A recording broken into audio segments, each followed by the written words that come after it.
ચાર માઇક જોઈએ છે અત્યારે, ચારે ચાર માઇક જોઈએ છે, ચાર જણ સાથે ગાવાનું છે એટલે આ ચાલતું નથી એમ કહ્યું. હલો તો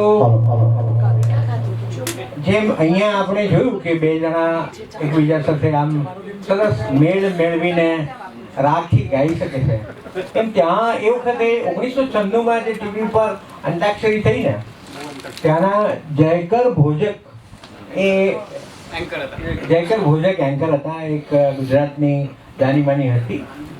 એમણે છેક ફાઇનલ સુધી બે જણાએ જીત મેળવી હતી. તો એકવાર 1996ની એ સફળતા માટે તો એમને તાળીઓથી વધાવીએ. એ જમાનામાં સીજી રોડ ઉપર એક સૈયારા નામની એક શોપ શું કહે છે હતી અને એના ગિફ્ટ વાઉચર એમને મળ્યા હતા.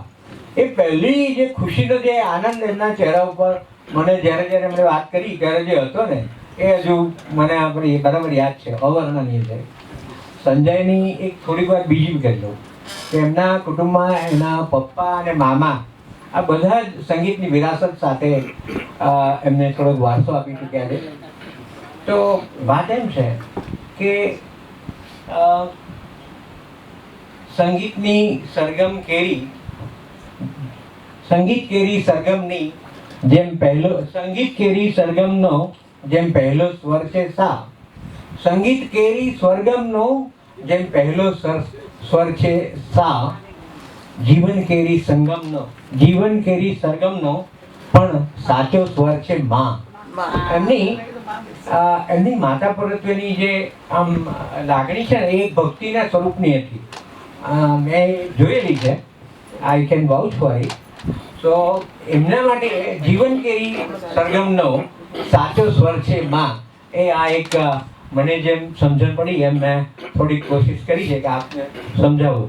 તો એકવાર ફરી વાર એમની માતૃવંદના માટે પણ એમને અભિનંદન આપીએ અને સંજય અને મોનાને ફરી પાછું બોલાવીશું. Thank you very much. Hello hello hello मैं हमेशा मानता हूँ कि जिस तरह से हम गीत पेश करते हैं इसमें कभी कभी हमें वेरिएशन करना चाहिए, हमें अपना कुछ रिक्रिएट करना चाहिए. अब हम 20-25 सॉन्ग को अपनी अलग अलग तरीके से नहीं गा सकते, लेकिन इस प्रोग्राम में हमने 2-3 सॉन्ग ऐसे किया है जो हम लोग अलग तरीके से गाएंगे. गीत वही है लेकिन हम कुछ अलग तरीके से किया है. तो अगर इसमें कुछ गलती हो जाए तो माफ करना. और इस गीत में मैं नए गायक को आमंत्रित करता हूँ, जेबी पटेल इस तरफ आ जाए. માતા ભાવે પેલા બળદિયાની વાત કરી હતી, હું હતો ભાગવાનો કોઈ રસ્તો નથી.